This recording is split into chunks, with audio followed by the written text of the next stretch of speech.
every 6 hours, a child dying or severely injured in Syria.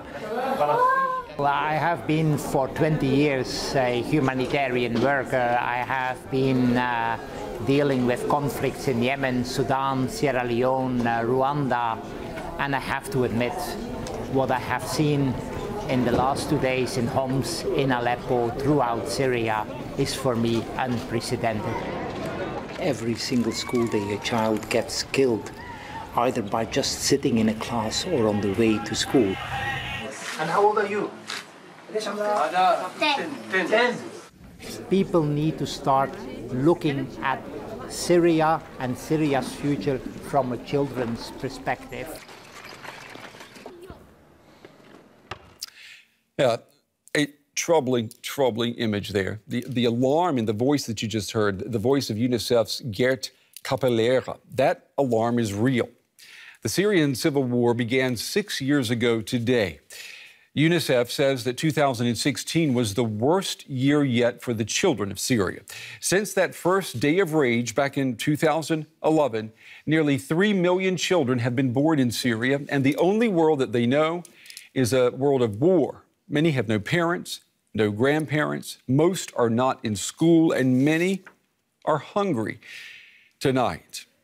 Well, we want to go now to Ismail Al-Abdullah, a Syrian activist from Aleppo who is with the Syrian activist group, the White Helmets. The White Helmets, you may know, many times the only group out there that could help the children. Ismail, welcome. It's good to have you on the day. I dare ask, but we have to, what goes through your mind when you see those images and you think back to what has happened in the country the past 6 years? 6 years of war, 6 years of killing, 6 years of suffering. All the Syrians were suffering through 6 years. We lost a lot of kids. We lost a lot of men and women.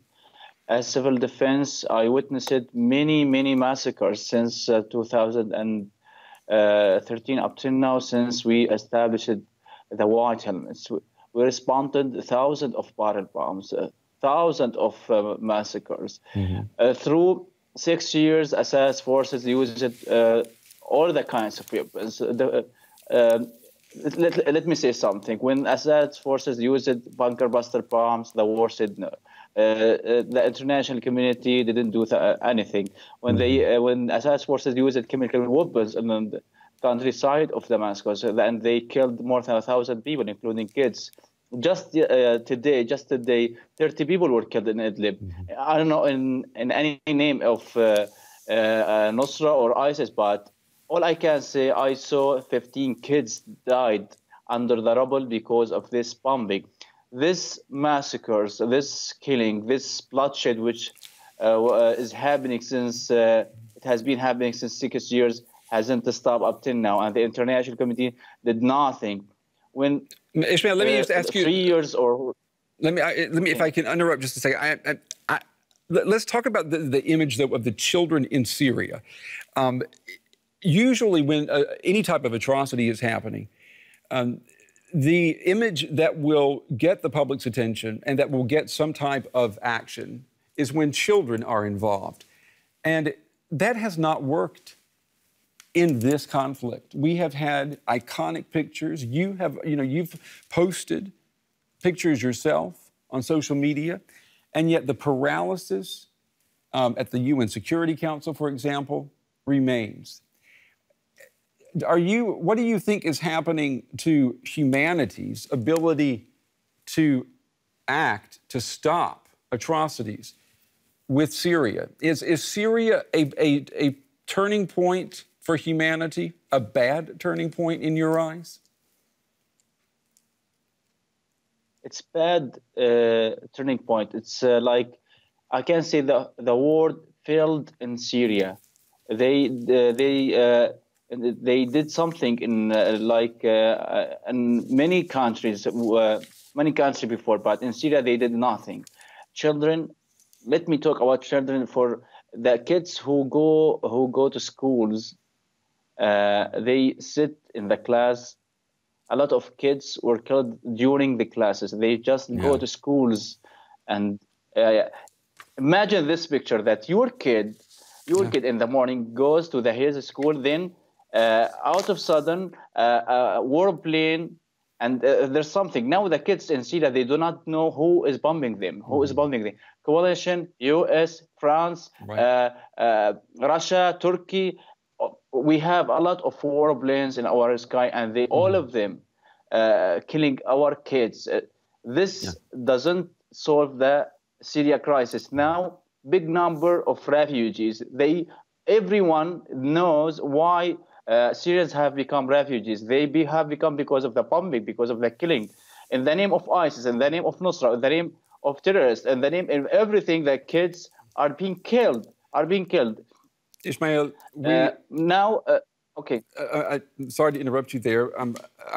We're running out of time. I wanted to just, thank you for taking the time to share your feelings with us. I think most people cannot even begin to imagine what you and the other white helmets have been through the past 6 years, and we certainly do acknowledge that most times you are the only force in Syria to help people, particularly the children. Ismail Al-Abdullah joining us tonight near Aleppo, Syria. Ismail, thank you very much. Well, the big question, of course, is how in the world did the world get to this place? Well, let's take a trip back in time. It all began back in March 2011. Government forces opened fire on protesters demanding the release of political prisoners in the city of Daraa. President Bashar al-Assad responded with force. August 2013, UN weapons inspectors concluded that rockets containing the chemical agent sarin were used in an attack in Damascus. Around 300 people were killed. Then in June of 2014, that summer, IS, Islamic State, became part of the conflict. Militants declared a caliphate across a large section of Syria. And then in September, just a few months later, U.S. airstrikes were launched against Islamic State targets around Aleppo and Raqqa with the help of Arab countries. In 2015, in September, just a year later, Russia entered the conflict. The West and the Syrian opposition blamed Moscow for defending President Bashar al-Assad by targeting rebels with airstrikes. And in December of last year, just a few months ago, government troops, with the help of Russia and Iran, they took back control of Aleppo. It was the rebels' last major stronghold. So let's do some geography right now. And to help us, I want to pull in Daniel Gerlach. He's here in the studio. Daniel, just if you would just come and join me right here. Good evening. It's good to see you. Thank you. We want to look at the map and maybe explain, if we can, what exactly has happened and what is Syria tonight. So if you could, let's just go through. This is color-coded, but tell us what we're looking at. We're looking at an extremely fragmented country. And I think the question is legitimate to ask, is this still a country? Is this still a state?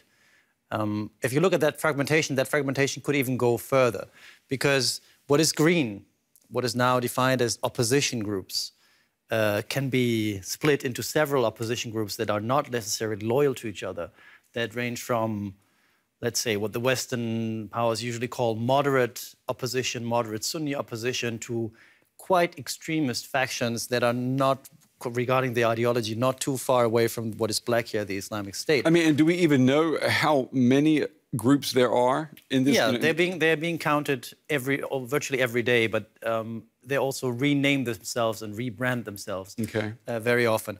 But what could be misleading also is we think that what is red here, which is the regime-controlled territory, is one united territory. But a closer look would show us that it is also fragmented.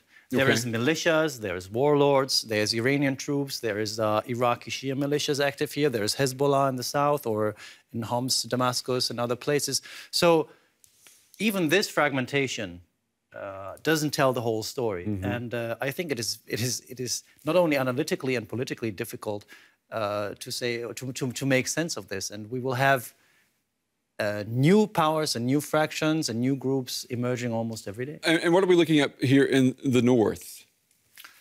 You're talking about the yellow? The yellow, content? yes. Yeah. These are, this is an area that is, let's say, emulating a new state, a new like Kurdish entity. It is mainly controlled by the People's Protection Units, militias that are allied with the PKK, with a socialist, communist, let's say, ideology. Yeah. And they're controlling this part, and they're trying to connect, and they've been trying, and Turkey has trying to prevent this, to connect these two, what they call cantons, and create a united territory. All right. Let's come back over to the table, if we can, just a second, Daniel. For the last couple of minutes here of the program, when we look at that geography, you're an expert, you're an analyst. It's incredibly complex. We don't have a real peace deal for Syria. Bashar al-Assad is still in power thanks to Russia. This conflict is 6 years old. Yeah. Can anyone predict an end to it when you look at that calculus of geography? Look, I remember the two of us sitting in this studio a couple of months ago, before the Battle of Aleppo came to the final stage. And I told you that the regime still believes that it can gain control over all this territory by burning the country, virtually half of it, or all of it, but gaining control over Syria again. The problem is here, this fragmentation that we just saw was also the price of the regime's victory. It needed to create different factions, and it needed to divide these different factions and deal with different opponents at a time. What I think is going to happen, and I think predicted that a couple of months ago, the regime is trying to turn this from a frontal war into some kind of an anti-terror war, because it knows how to deal with that, and it can easily delegitimize every opponent as an underground guerrilla terrorist. And this is what we see, what we've seen today. We've seen attacks in Damascus. We've seen them earlier in Homs. And I think, this mess is not over yet. All right, well, we're going to be talking, I have a feeling, for a long time to come about this conflict. Daniel Gerlach, thank you very much. And that will wrap it up for this special edition of The Day. I'll be back after a short break with the latest on the Dutch election.